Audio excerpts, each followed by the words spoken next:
Ilang araw na naman nga talaga akong hindi nakapag-upload ng aking mini vlog at dahil ilang araw nga din talaga akong nagkasakit. Kaya eto, dahil okay na din nga talaga yung pakiramdam ko, kaya naman mapapablog na din nga talaga ako for today's video. At syempre, eto na rin nga talaga ulit yung pagka-vlog ko dito sa aming bahay. At hindi nga lang po pala yun, kundi makikita nyo na rin talaga yung sarili ko sa aking mini vlog. Ito nga po palang kaganapan na ito kahapon pa, pero syempre ngayon ko pa nga lang talaga na-edit or na-upload sa aking Facebook account. Kaya naman kung isa ka din nga talagang nanonood ng aking intro, abay pakitapusin mo naman nga talaga hanggang dulo.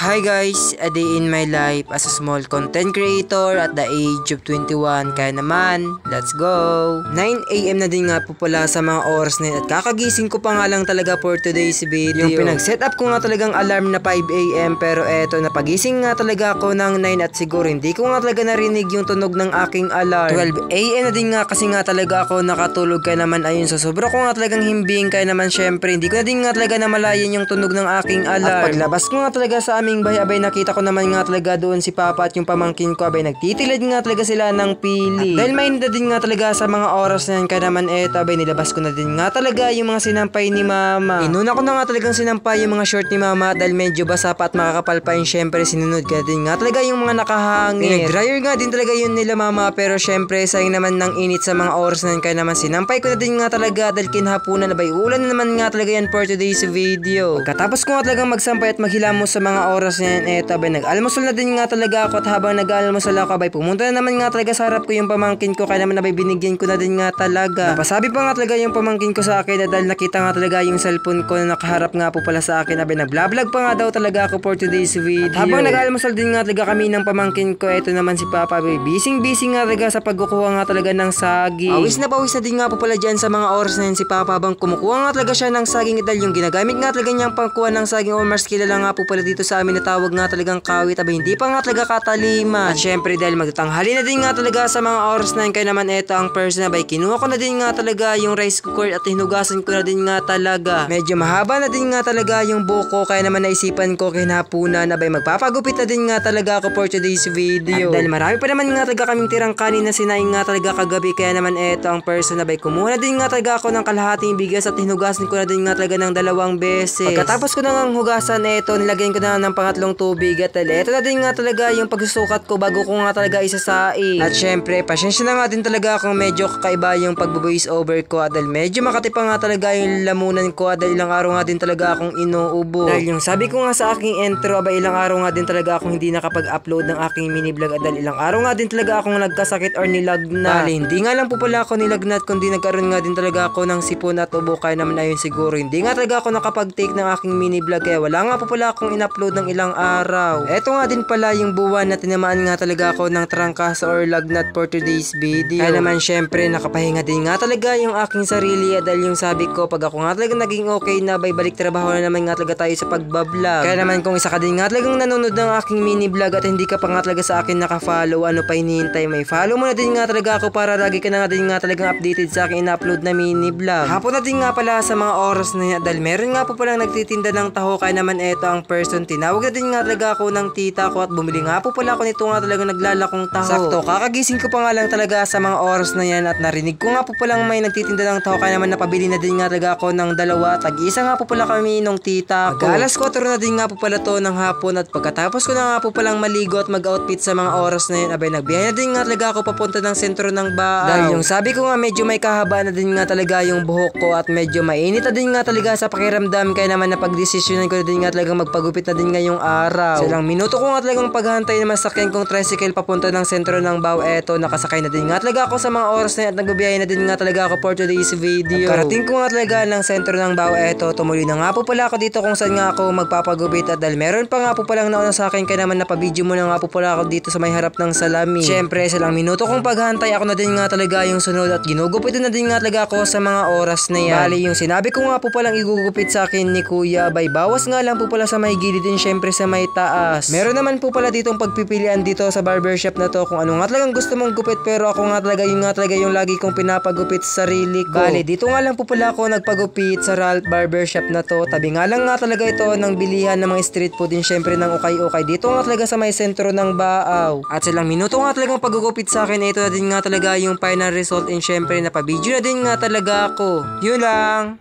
Bye-bye!